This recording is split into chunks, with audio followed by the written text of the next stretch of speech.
stepmother tied a millionaire's 6-year-old daughter to a beehive, and the instant Rita Santos saw the rope cutting into the child's wrists, every strange detail she'd quietly collected for months fused into a single nightmare.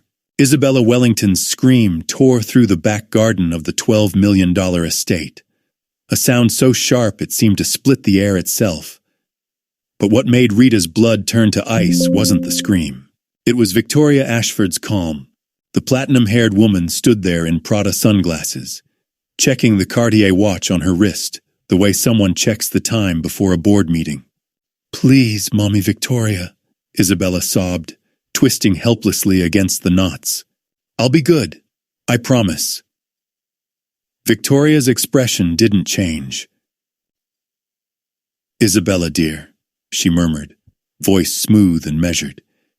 "You need to learn that disobedience has consequences." She tilted her head toward the hive, which sat in a shaded corner of the garden near the pergola, far from the main house. "Your father is in Zurich until Thursday. No one will hear you back here." Rita dropped the vacuum cleaner in the hallway and ran to the pantry window, heart pounding so hard it felt like it might crack her ribs. 45 years of life hadn't prepared her to witness something this cruel. But 15 years cleaning for the wealthy had taught her a brutal truth. People with privilege often think money buys silence, even from the people who see the worst of them. Now she crouched low, recording every word and movement. She didn't shout. She didn't rush out. She did what survival had taught her years ago in places far darker than a mansion. Document first, then call for help. She sent the video to 3 contacts without hesitation: her lawyer, the county social services supervisor, and Samantha Brooks, the investigative journalist who'd been sniffing around abuse cases involving influential families for months. The messages went out like flares in the dark.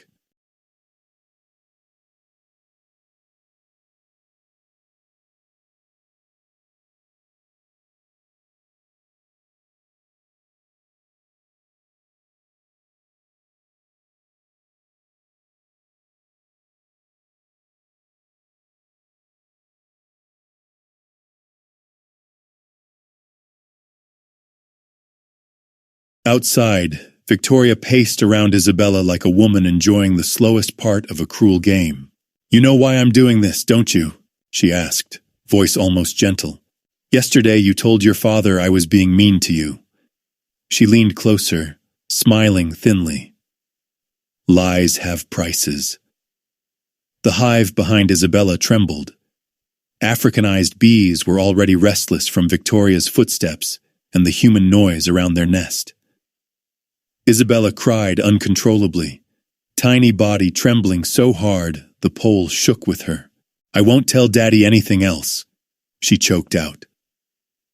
"Of course you won't," Victoria replied, checking her watch again. "After today, you'll learn the difference between truth and lies." A rich stepmother could cry in court. The fortune would pass quietly into her hands.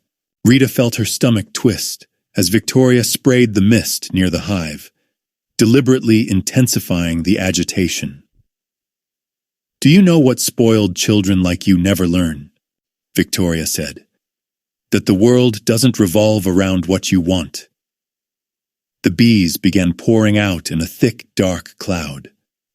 Rita's fingers tightened around her phone, not from fear now, but from anger so concentrated it made her hands steady. She'd seen a lot in wealthy homes: prejudice dressed as politeness, cruelty disguised as proper parenting, humiliation masked as character building. But this wasn't even pretending. This was pleasure in suffering. Her phone vibrated. A text from Marcus Chun at Social Services. "We received your video. Emergency teams are already on the way. Keep recording. Don't engage."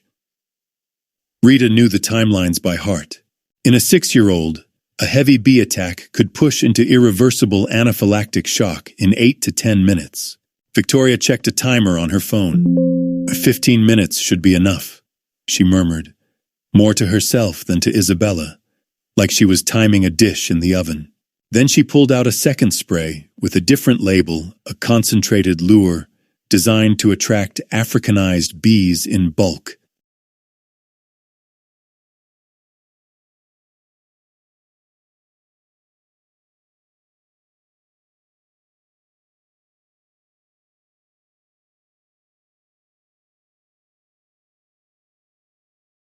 She aimed it closer to the hive and missed it again. The swarm erupted like a bomb. Bees landed on Isabella's arms, neck, and face. The girl screamed. Then the scream cracked into choking sobs. "Mommy Victoria, I can't breathe," she whimpered. "It's normal, honey. Soon you'll stop lying forever." Rita watched welts rise on the child's skin, and redness spread too quickly to be harmless. She slipped away from the pantry window and moved through the kitchen with the quiet speed of someone who had learned to work in emergencies. She opened the cabinet, punched in 4791, and grabbed 2 epinephrine auto-injectors. She kept her phone recording in her pocket, sending audio and rapid updates. She didn't run out yet. If she exposed herself too soon, Victoria might flee, destroy evidence, or make the attack even worse. Rita texted Samantha Brooks again. "She's using attractant. It's deliberate. She's trying to kill her. Go live." Samantha replied in seconds. "Going live now. Keep filming. This goes public." Rita sent another message to her lawyer with the exact location and urgency, and one more to Marcus with a note about the sprays and timer. Victoria suddenly turned toward the house, suspicion flickering. "Is someone recording this?" she called, scanning the windows. Victoria's arrogance drowned her paranoia. She turned back to Isabella, satisfied she owned the scene. The timer ticked down 12 minutes, 11. Rita's pulse hammered. She knew on the way can still be too late when a child's airway is closing. Then, at 7 minutes, the estate's hush shattered. Sirens surged up the drive, multiple engines closing fast. Victoria jerked around.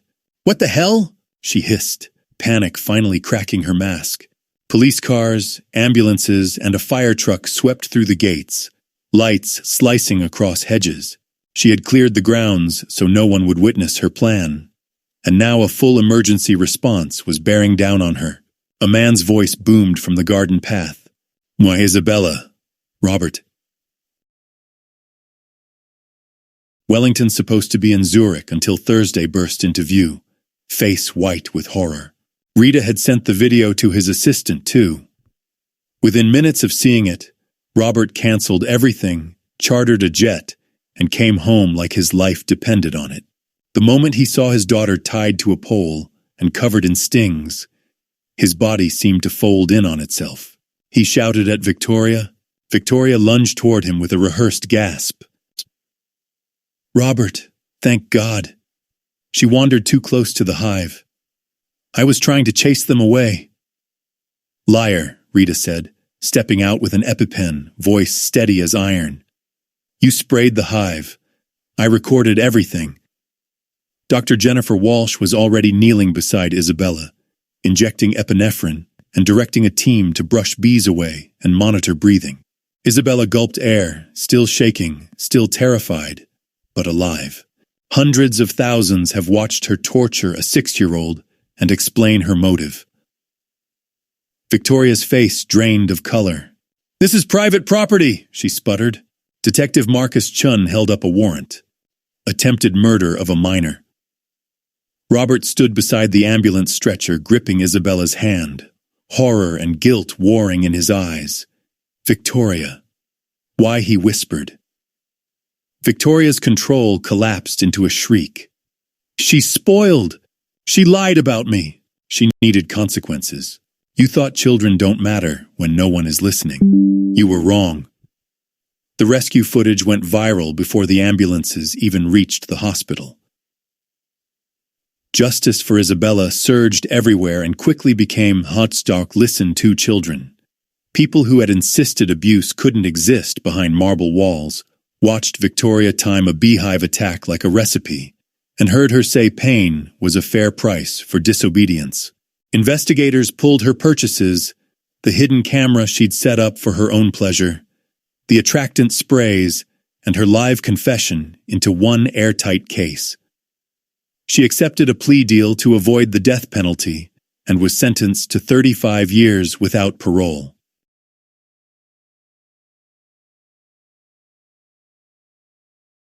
She accepted a plea deal to avoid the death penalty and was sentenced to 35 years without parole.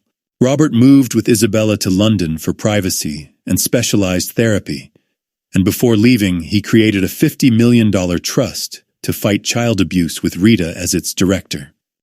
6 months later, Rita stood in a national studio in a simple navy blazer, representing every domestic worker ever treated like air. She explained how invisibility can become a shield for truth. Domestic workers see everything, she told the audience. We are ignored, so we notice. If a child seems afraid, if bruises don't make sense, there is help now. Her foundation built an anonymous reporting network for workers in private homes, and tips poured in from people who had been too scared to speak before. Children were removed from danger because one woman proved that silence is not the price of a paycheck. And that's why this story belongs on Truly Black and White. Not because cruelty is shocking, we already know it exists. It belongs here because justice can come from the least expected place, because respect and safety matter more than any family's reputation, and because privilege should never be allowed to disguise evil. Rita Santos didn't have wealth, a badge, or a famous name. She had eyes that paid attention, a past that taught her what abuse looks like, and the courage to act while someone else was counting on her to stay invisible. She turned the role people dismissed into a weapon against someone who believed she was above the law. So if you believe a child's voice should never be doubted because of who their abuser is, if you believe fairness must rise higher than status, and if you believe ordinary people can do extraordinary things when they refuse to look away, subscribe to the channel and share this story. Let it remind the world that heroes can emerge from anywhere, and that when someone tries to hurt the defenseless, there will always be someone willing to fight back.